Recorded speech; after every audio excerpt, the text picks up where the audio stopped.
blasphemy. Yeah. I don't know, sacrilege. I need some more dramatic words for how I feel about this. In a nutshell, and you've probably been hearing about it because it's all over the news, it's a publicity stunt that's clearly working because we're all talking about it. Philadelphia Cream Cheese launching a campaign it's kind of controversial.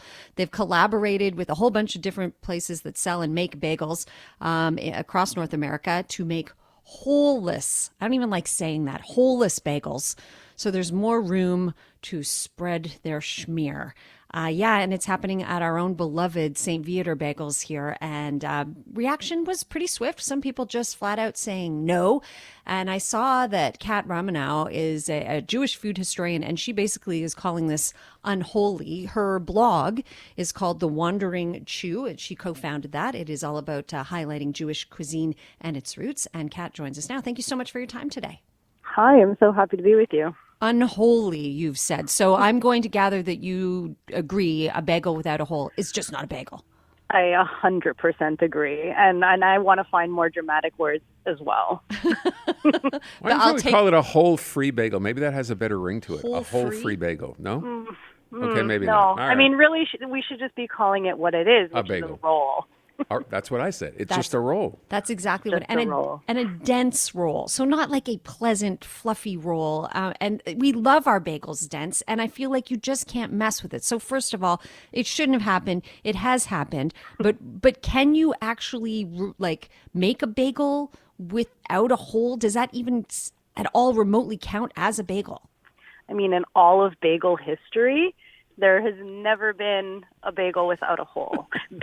Holes are central to the DNA of a bagel. Mm-hmm. Because they're rolled, right? Like I was trying to say this to Aaron earlier because he's like, a roll is a ball, but the bagels are actually rolled. You don't cut the hole out of it. The hole exists because that's how it's made. But you tell us, Kat, how is it intrinsic to the very existence of a bagel?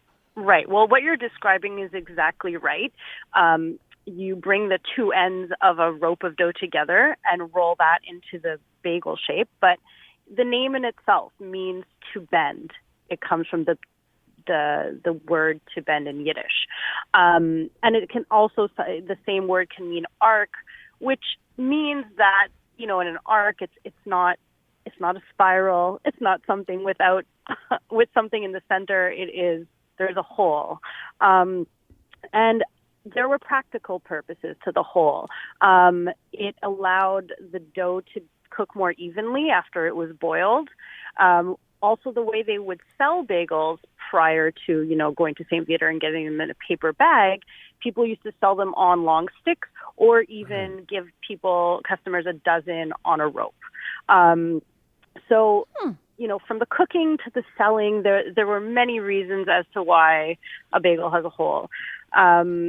And I mean, I don't think we should mess with something that is just so perfect and, because of the history of the food, just belongs there. Have you seen or heard of anyone else, any bagel maker, anyone else thinking or doing this?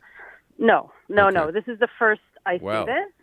I mean, when you go to New York and you see a bagel, and sometimes they have what you can call a belly button, so there's not really a hole, there's like a little dimple.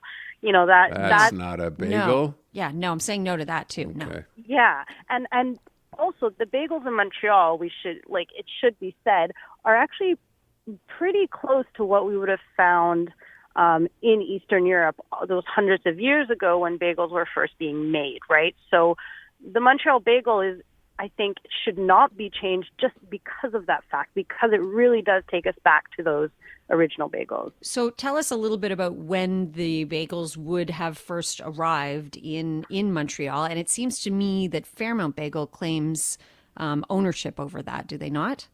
They do, yeah. So bagels arrived in Montreal in the late 1800s with Eastern European Jews who were immigrating here in large numbers. And when they first settled in Montreal, they settled along Boulevard Saint Laurent on the streets surrounding it.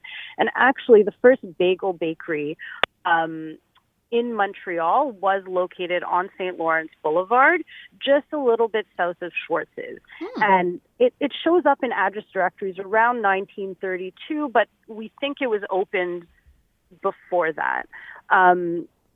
and just, to give you a quick little history here, but the people that came to own Fairmount and St. Viator were working together at this bagel bakery, and then each opened their own respective bagel a bagel bakery. breakup, right? Yeah, kind of, yes.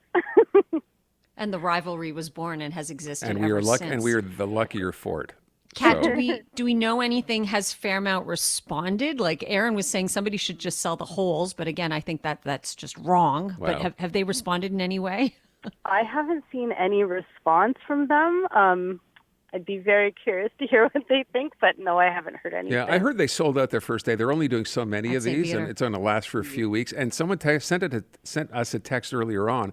There's a place in Griffintown called True, like Whole, that apparently actually sells the holes. Have you heard this? Do you know this? Yes, I've actually had their bagels, and I've had the holes, and I mean, I think they're great. The more bagels in Montreal, the better. Hear, hear. Yeah. Why did I feel like there was a butt coming there, Kat? I thought there was one not too. at all. Yeah. Oh, okay. Oh, well, the butt was maybe like, in the case of this, whole bagel that Philadelphia Cream Cheese is advertising. I think at True, they're not necessarily they're not punching out the holes. They're making the bagels in the right way. Right. Yeah. Okay. Yeah. Fair enough. It's like the ends more than anything. Okay. Have you tried one of these, and will you try one of these? I haven't tried one yet, but I will. I hate that I want to, but I feel like after discussing it so much, I have to. You need to, yeah. So I'm going to try to head over there this week and get my hands on one. Well, good luck. Have fun. And buy a dozen, of course. Yeah, of course. Of regular bagels. That's it. Yeah, Do they are they making these rolls or holeless bagels in both sesame and black Poppy seed, or seed? just one or the other? That's a good question. I just saw pictures of the sesame, white right? seed, Yeah, sesame. same. Yeah. Okay. Well, Kat, you'll have to report back, clearly. Let us know. I'd be glad to. Okay. Thank you. Okay, thank you. That was Kat Romanow. I hope I'm pronouncing her name. I meant to check that. Romanow, she's a Jewish food historian. She co-founded The Wandering Jew, which is a food blog that highlights Jewish cuisine and its roots. As you just heard, she knows those roots inside and out. Romanow. I think it's all pretty much, it's okay.